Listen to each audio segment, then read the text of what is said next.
लूका की इंजील और उसका 17वां बाब जो 37 आयात पर मुश्तमिल है। फिर उसने अपने शागिर्दों से कहा, यह नहीं हो सकता कि ठोकरें ना लगे, लेकिन उस पर अफसोस है जिसके बाइस से लगे। इन छोटों में से एक को ठोकर खिलाने की बानिस्बत उस शख्स के लिए यह बेहतर होता कि चक्की का पाट उसके गले में लटकाया जाता और वो समुंदर में फेंका जाता। खबरदार रहो, अगर तेरा भाई गुनाह करे तो उसे मलामत कर, अगर तौबा करे तो उसे माफ कर, और अगर वो एक दिन में 7 दफा तेरा गुनाह करे और 7वां दफा तेरे पास फिर आकर कहे कि तौबा करता हूं, तो उसे माफ कर। इस पर रसूलों ने खुदावंद से कहा, हमारे ईमान को बढ़ा। खुदावंद ने कहा कि अगर तुम में राई के दाने के बराबर भी ईमान होता और तुम इस तूत के दरख्त से कहते कि जड़ से उखड़कर समुंदर में जा लग, तो तुम्हारी मानता। मगर तुम में से ऐसा कौन है जिसका नौकर हल जोतता या गलाबानी करता हो, और जब वो खेत से आए तो उससे कहे कि जल्द आकर खाना खाने बैठ, और ये ना कहे कि मेरा खाना तैयार कर, और जब तक मैं खाऊं पीऊं कमर बांध कर मेरी खिदमत कर, उसके बाद तू खुद खा पी लेना। क्या वो इसलिए उस नौकर का एहसान मानेगा कि उसने उन बातों की जिनका हुक्म हुआ तामील की? इसी तरह तुम भी जब उन सब बातों की जिनका तुम्हें हुक्म हुआ तामील कर चुको, तो कहो कि हम निकम्मे नौकर हैं, जो हम पर करना फर्ज था वही किया है। और ऐसा हुआ कि यरूशलेम को जाते हुए वो सामरिया और गलील के बीच से होकर जा रहा था, और एक गांव में दाखिल होते वक्त 10 कोढ़ी उसको मिले।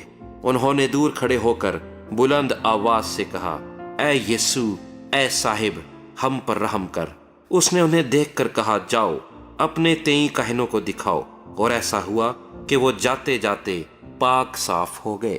फिर उनमें से एक ये देखकर कि मैं शिफा पा गया, बुलंद आवाज से खुदा की तमजीद करता हुआ लौटा और मुंह के बल यीशु के पांव पर गिरकर उसका शुक्र करने लगा, और वो सामरी था।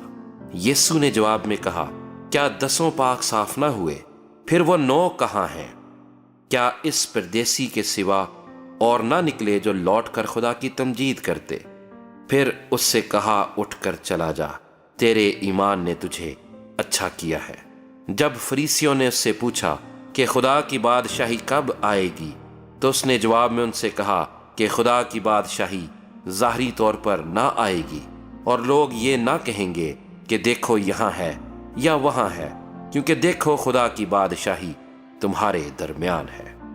उसने शागिर्दों से कहा, वो दिन आएंगे कि तुमको इब्ने आदम के दिनों में से एक दिन को देखने की आरजू होगी और ना देखोगे, और लोग तुमसे कहेंगे कि देखो वहाँ है या देखो यहाँ है, मगर तुम चले ना जाना, ना उनके पीछे हो लेना। क्योंकि जैसे बिजली आसमान की एक तरफ से कौंद कर दूसरी तरफ चमकती है, वैसे ही इब्ने आदम अपने दिन में जाहिर होगा।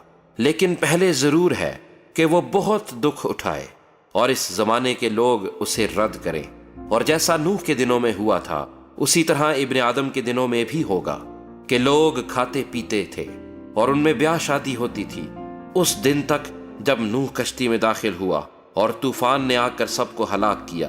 और जैसा लूत के दिनों में हुआ था कि लोग खाते पीते और खरीदो फरोख्त करते और दरख्त लगाते और घर बनाते थे।